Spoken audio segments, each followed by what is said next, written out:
Today, in suburbs and towns across the land, the last of a great generation are remembering a different time. A time when the joy of their youth was denied and forced to give way to the responsibility of nation, of adulthood. A time of sacrifice and struggle, of ration books, blackouts, heartfelt farewells on shipping docks, pencilled notes from battlefields, tear-soaked telegrams, and of a great victory that changed the course of human history. During the Second World War, 1 million Australians wore our uniform and made the silent promise to give their lives for their country if need be. Their tomorrows for our today. The names of almost 40,000 Australians upon whom that sacrifice was called are inscribed here in their home at the Australian War Memorial. There are among 102,000 Australians who have given their lives for Australia in so many theatres. This memorial, located on Ngunnawal land and in direct line of sight of the Parliament, is Australia's most sacred place. Here I am joined by three incredible Australians, themselves once part of a generation of young men and women who pledged their service to our country to defeat Hitler and the evils of Nazism, to stop the aggression and conquest of militaristic Japan, to defend our sovereignty, freedom and our way of life, and to defend an attack on Australia. Derek Hollyoake, Lance Cook, Les Cook, thank you. Thank you, and thank you for joining us today. We're also going to be joined by Terry Lascelles, but she is unwell and she is watching from home. Terry was part of the Australian Army Medical Women's Service we just heard of.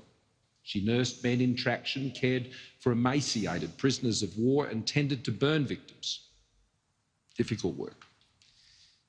Derek was 16 when he joined the Navy. He pretended to be 17. He was on the HMAS Hobart when it was hit by a torpedo. Lance was a flight mechanic.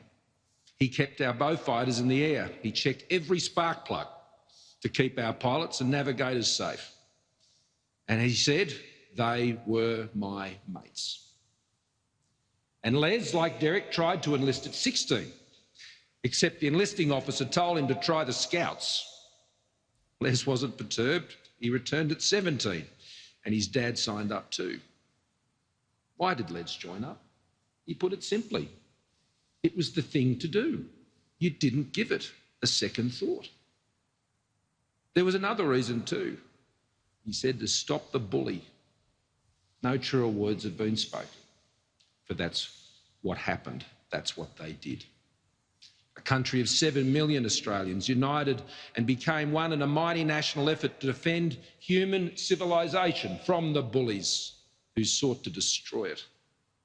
Derek, Lance, Les, there you were.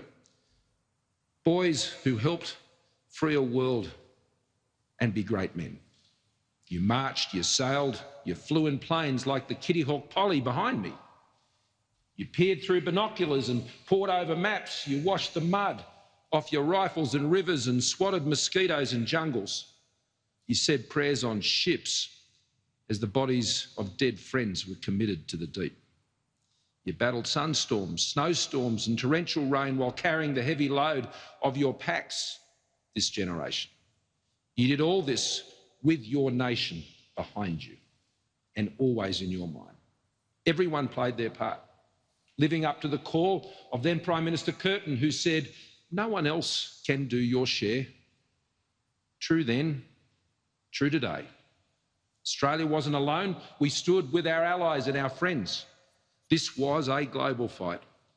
All understood that if tyranny was not confronted together, eventually it would be confronted alone.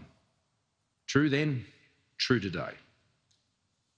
Today we remember those we stood with, the airmen of Bomber Command, Fighter Command, Coastal Command, the Brits, the Canadians, the South Africans, the Poles, the Czechs, the Kiwis, the French, and our many other allies.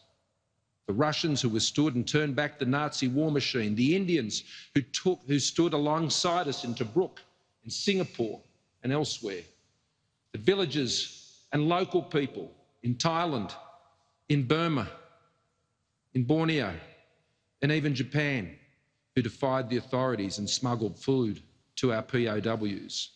The local Chinese communities in Singapore, Malaya and elsewhere who showed their own kindness.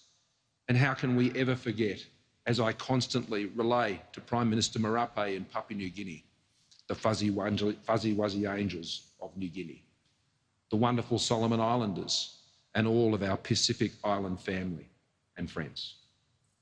The Dutch, the Kiwis and the ally who led the fight to free the Pacific, our great friend, the United States of America. Today we call to mind all who stood with us and all we stand with. The names, the places, the battles are part of our national story. The Rats of Tobruk, the HMS Sydney, Sir Roden Cutler, the campaign for Syria, where Gunner Leslie Smith was also, my grandfather. Vivian Bullwinkle and the nurses of Banker Island, Weary Dunlop and the Thai-Burma Railway, Teddy Sheehan, the HMAS Adelaide, the Aussie Rules Flying Ace Bluey Truscott and the Defence of Milne Bay, the stretcher bearer Bull Allen and the wounded he carried to safety up Mount Tambo. Nancy Wake, the White Mouse, who outwitted the Gestapo. Mabai Warasan, Awati Mao and the Torres Strait Islander Light Infantry Battalion. The sailors of the Coral Sea, Midway, the Bismarck Sea and Guadalcanal. The battles and campaigns, mainland Greece and Crete, El Alamein, Rabaul, Timor, Ambon, Singapore, and so many more places where Australian blood was shed.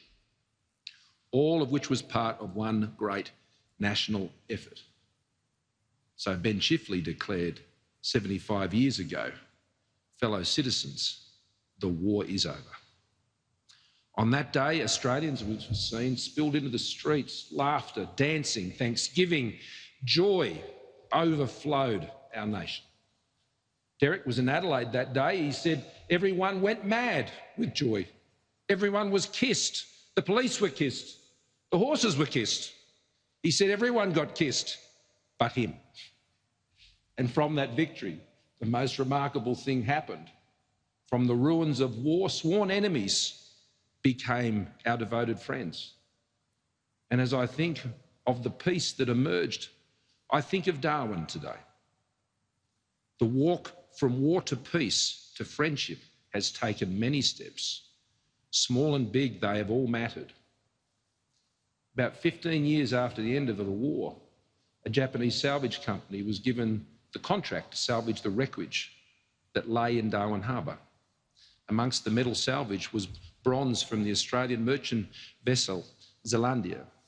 The Zealandia had been sunk in February 1942. After the salvage crew returned to Japan, they melted the bronze and made it into 77 Christian crosses. The crosses were then given to a church in Darwin as a gift that had been built on what was the site of the United States military headquarters. That headquarters had suffered a direct hit during a wartime bombing raid. The crosses reflected the answer to a question asked in the Gospels. How many times must I forgive? The answer, 77 times. From war came peace. From peace came rebuilding. From rebuilding came reflection. From reflection, forgiveness. And eventually friendship. And one of the most moving experiences I've had as Prime Minister was to lay a wreath with my friend and Australia's friend, Prime Minister Abe of Japan, at the cenotaph in Darwin.